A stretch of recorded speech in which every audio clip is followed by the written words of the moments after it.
Greetings and welcome to your Mindfulness Mastery podcast. I am your host and trusted guide, Tawnya Love. I am an intuitive, shamanic, angelic wayshower, healer, light worker, and author. Please take a moment to subscribe, like, and share this podcast. To schedule any one-on-one sessions or group healing events, you can visit and book your sessions on my divinely inspired website at mindfulnessmastery888.com. Thank you so much for your presence and for your support. Now sit back, relax, and open yourself to receive. Okay, guys, welcome back to Mindfulness Mastery 888. I am hostess Tawnya Love with my co-hostess Cindy Campbell. Hello, everyone. We were talking in the last couple podcasts about the topic of ascending beyond control dramas. And I'm feeling like there's at least one more here in me that's wanting to come through. I left off on the last one. This is now episode 10. And so in episode 9, we ended talking about, that we all individually have free will, and that even if a soul is not wanting to evolve or ascend, that is really their free will. Like I, as a light worker, a mother, I could be a wife, I could be a best friend, a sister, a daughter. It doesn't matter what the title.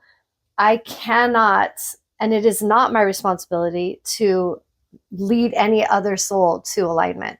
I can inspire and be that in myself, but others have the free will to choose that or to run from it. Mm-hmm. And so one of the things that I was feeling as we ended with the last episode, and I was kind of talking to Cindy, and this energy came through of taking it a little further, is where I had made a reference about if someone's like in a swamp and they're drowning and we're like, hey, I would love to help you. I'm throwing you a pole, grab on and let me help pull you out.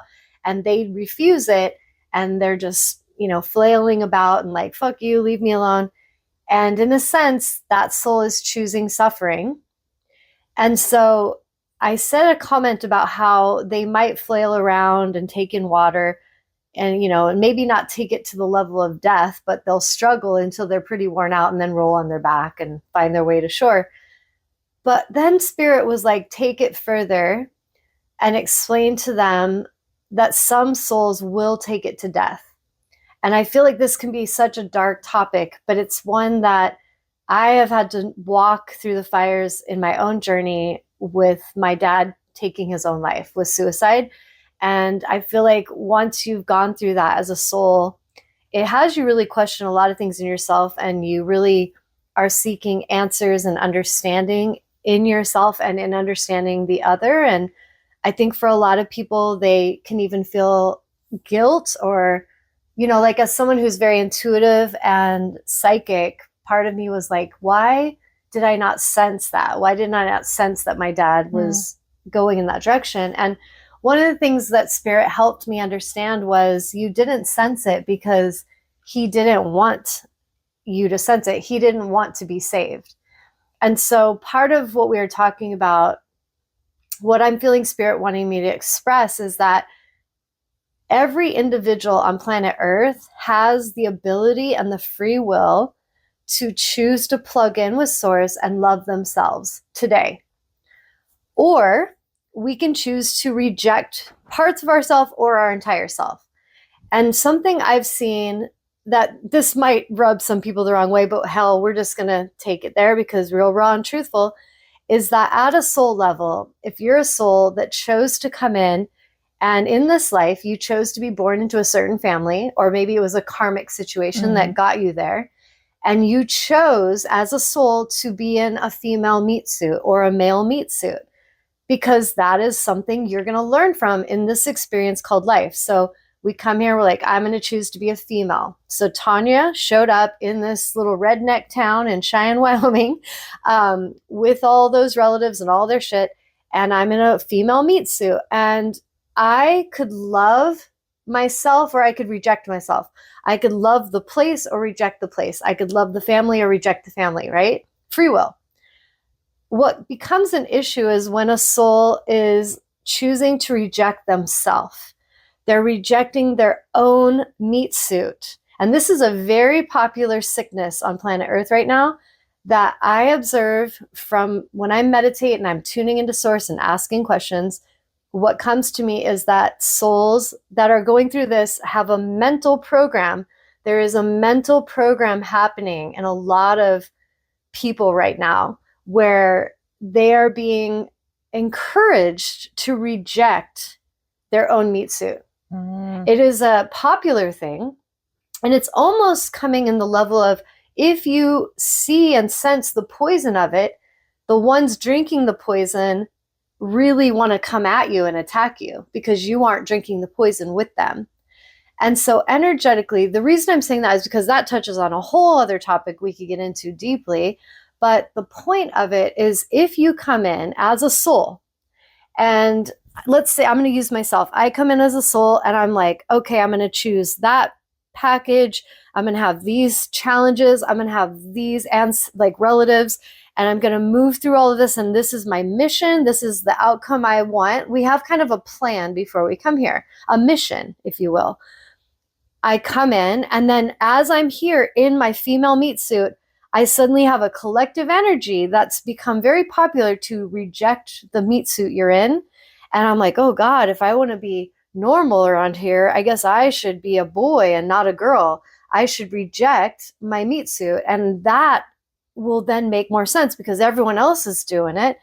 And you guys know how that works. Anytime in life when everyone else is doing it and then you just go do it, it kind of is an ignorant choice often that we pay for in some way. Yep. And so whatever it is, whether we're getting caught up in some social programming, or it could be, a programming in our family, if we are rejecting ourselves, everything from that place is going to be a struggle. So if I am rejecting who I am at my core, I am rejecting my sexuality, my biology, how is anything in my life going to make sense now? How is anything going to be harmonious? Because I am rejecting myself. So now, because I'm doing that, whether it's consciously done or subconsciously a program, I now cannot accept goodness or love from anything out here because I'm rejecting myself. So now I also will really struggle to accept others because I'm rejecting myself. So how am I going to even understand how to love you and have compassion for you or love your situation? Because I hate myself. I'm rejecting myself.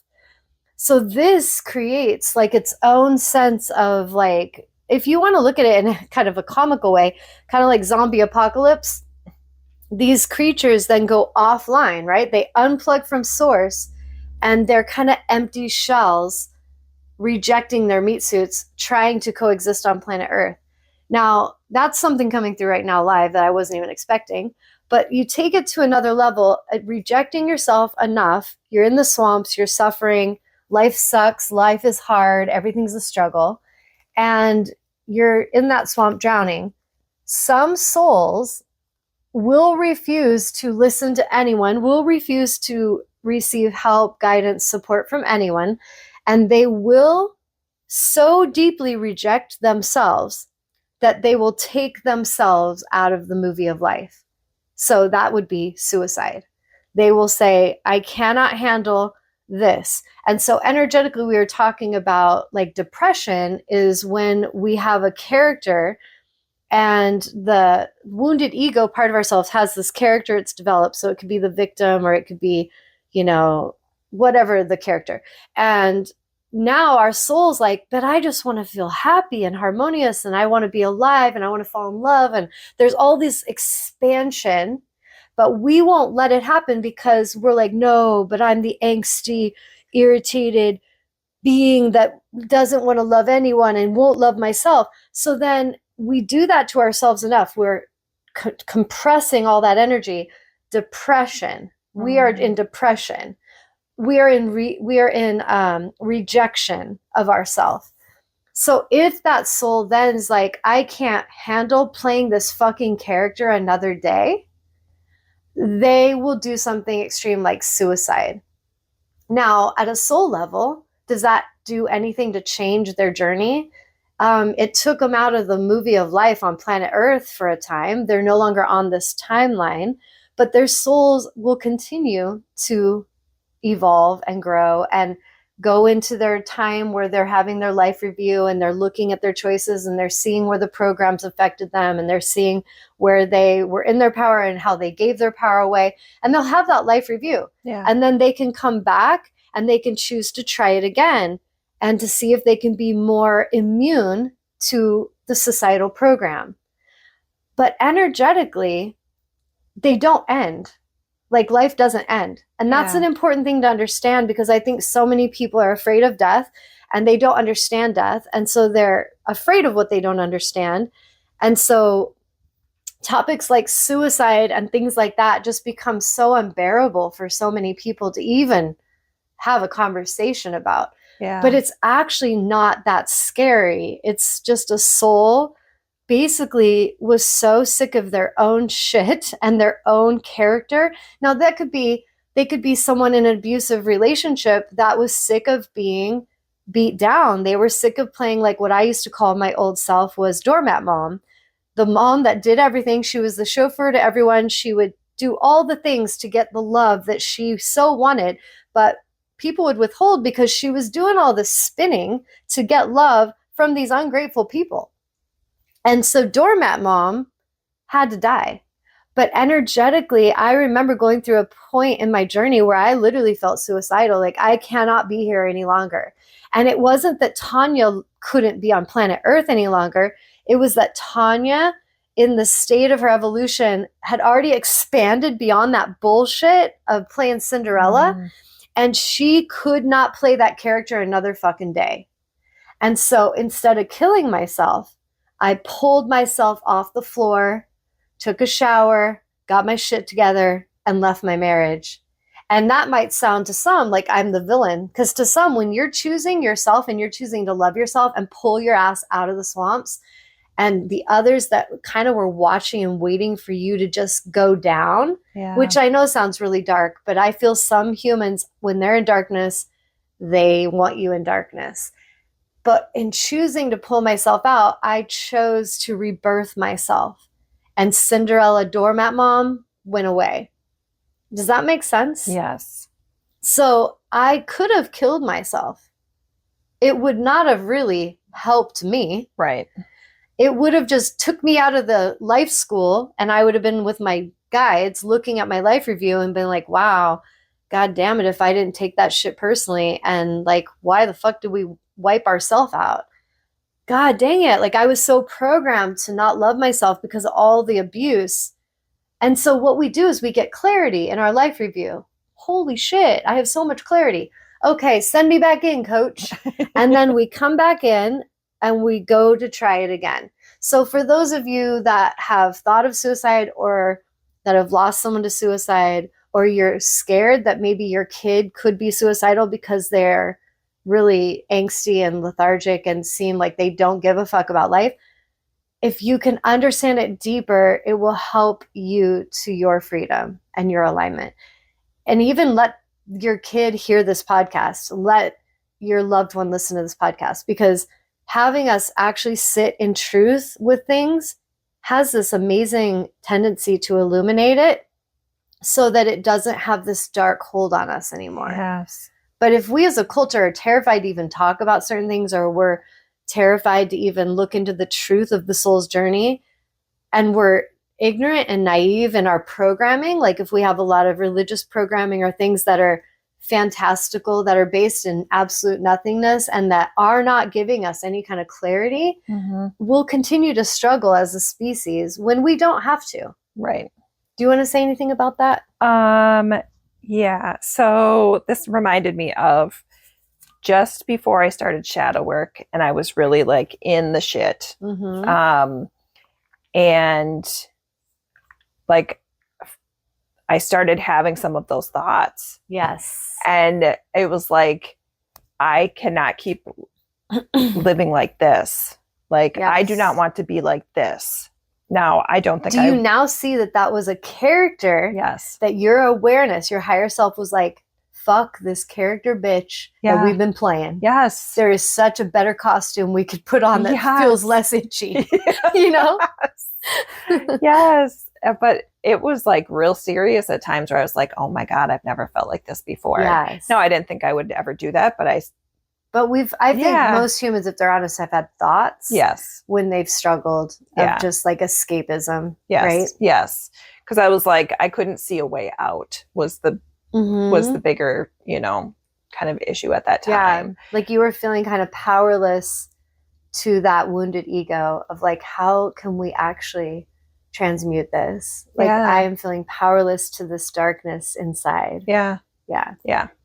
And that's what every human that's suicidal goes through. Yeah. That. Yeah. But the difference between the ones who take themselves and rub themselves out of the movie of life and the ones that rebirth themselves and create a new expanded sense of self, it's all about that self-love.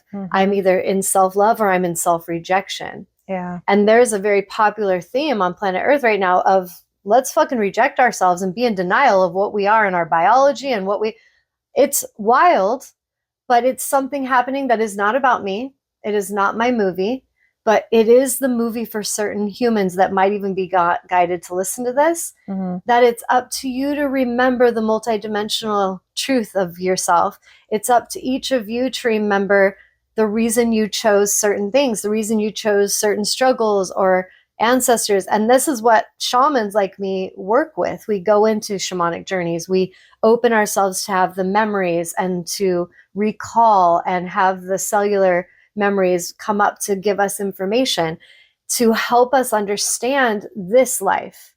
Some of us, if we're not very anchored in this life, we're really missing an old life, or we're missing and wishing we could have a different reality because we have such a strong cellular memory of a certain reality. Maybe for some of us, we remember being tribal and more united and having this like big community of support. And now we're like in a timeline where we're kind of feeling more on our own and we're struggling because of it, right? Some of us might feel like that.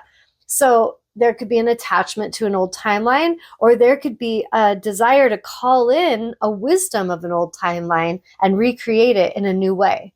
So it's something that's very personal. Like, what is this? Is this like an addiction to something? Like when I talked about my warrior and she wants that scalp, like that was something sacred as a warrior. It was celebrated. But in this timeline, I don't feel like that's what we're doing now. But I love you and I can accept that you're there to keep me safe, but I'm not going to let you run the show and be some wild savage, right? Yes. Because that doesn't really make sense on this timeline. So we have to be very aware with the old energies that whisper from beyond to us here. And some of the gifts and the magic that we can kind of grab and pull in and channel in our gifts, like how I started doing auric clearings and helping clients thousands of miles away. I'm just tuning in and knowing what's going on with them. I don't know them logically. That didn't make any sense on this timeline when it first started opening up in me. But as I was shown, do you remember, you've done this many timelines. Remember when you were in this angelic timeline and you were actually sending frequencies to planet Earth? And then they showed me in a memory of me feeling a calling to come in to bring consciousness. So this is all going on in our multidimensional selves. So some of the souls I think that really are struggling to be here, they need to have teachers and mentors around that speak truth, like sacred multidimensional truth. I cannot tell you how many clients I've had, young clients in particular, that have literally said to me they were going to kill themselves. And they ended up some reason being guided to me to do some work. And they were like, I feel like I know why I'm here now. I feel like I can do it. Because they had a conversation with a soul who could communicate in a multidimensional way. And suddenly life made sense. But when they were surrounded by relatives that were very linear and logical and black and white, they felt like this was hell. And in a sense, to a soul that's come from a much higher frequency, to descend onto planet Earth, to go through different shadow work and to go through different karmic situations, to come back to a cellular memory of self and choose to plug in a source to ascend into higher frequency, that journey is intense. Yes. And so we have to be graceful with ourselves and recognize that that is an intense journey. But we don't have to reject ourselves, even if the whole world says it's the cool, popular thing to do. Yeah. We don't have to reject ourselves, even if maybe we're a tomboy and we like to be more masculine and wear boy clothes or whatever, but it doesn't mean we have to reject our biology. It doesn't mean we have to actually shame ourselves. I feel like there's a deeper psychological thing going on planet Earth with why so many that I've observed, so many feminines rejecting their femininity to feel masculine. Psychologically, that shows me there's a lot of feminines not feeling safe here on planet Earth. Oh, yeah. So they feel, how do I feel safe? I got to kind of blend in and be in a stealth energy. And I have to clone myself to seem like a boy so I can get the information. I can be whatever. And I don't seem vulnerable. I don't feel like someone's going to look at me less. There's a lot of psychology to this. Mm-hmm. Does that make sense? Yes. So any questions you have about that? I don't think so. Okay. So I'm hoping that came through to help people understand that we don't have to reject ourselves, and two, that suicide is not the end. It's not the worst thing. It's not a great choice, I will just say, because the soul I am now and all the beauty I can give to life and that I've received since me having thoughts like that has been amazing. Like, my life has been so beautiful. It has not been easy, but it's been beautiful because I chose to stay. I chose to be courageous and not go away. I chose to stay in my meat suit and love it and own it and cherish it and take good care of it. Do you know what I'm saying? Yeah. And I didn't kill it. I didn't take it out of the movie of life. But if I did, Source God would still love me, and I would just come back and I would try it again. If any of you have ever seen the movie What Dreams May Come, with Robin Williams, and I can't remember all the other cast, but it's such a great film that kind of shows like the symbology of what I'm saying. And in her case, she does choose to go out that way, and she has a lot of heaviness because of that, and her own belief of what she deserves and that she can be free. And so when you really look at these things, these are individuals where their minds are polluted with these thoughts of darkness that tells them they're not worthy, and they're rejecting themselves. Yeah. And that is not what we came here to do. Some of us will choose it. It's not something we have to choose. And anybody that wants to understand that more, or you need help and you want to book a one-on-one session, you know where to find me. And we're going to end on that. Have a beautiful day. Thank you, everyone, for tuning in today to our most recent podcast of Mindfulness Mastery 888, The Real, Raw, and Truthful. For those who would like to book any one-on-one sessions, you can contact me at mindfulnessmastery888.com. A gentle warning on working in higher realms of consciousness. As you are listening to our podcast, you may feel or experience tingles, dizziness, or tiredness. This is your body giving you guidance that it needs to relax. It's not a bad thing, but we do encourage you to honor your body and get yourself in a position where you can relax and receive these codes of consciousness. I thank you for taking a moment to subscribe, like, share, and follow, and come back and check out our newest content. Have a blessed and peaceful day.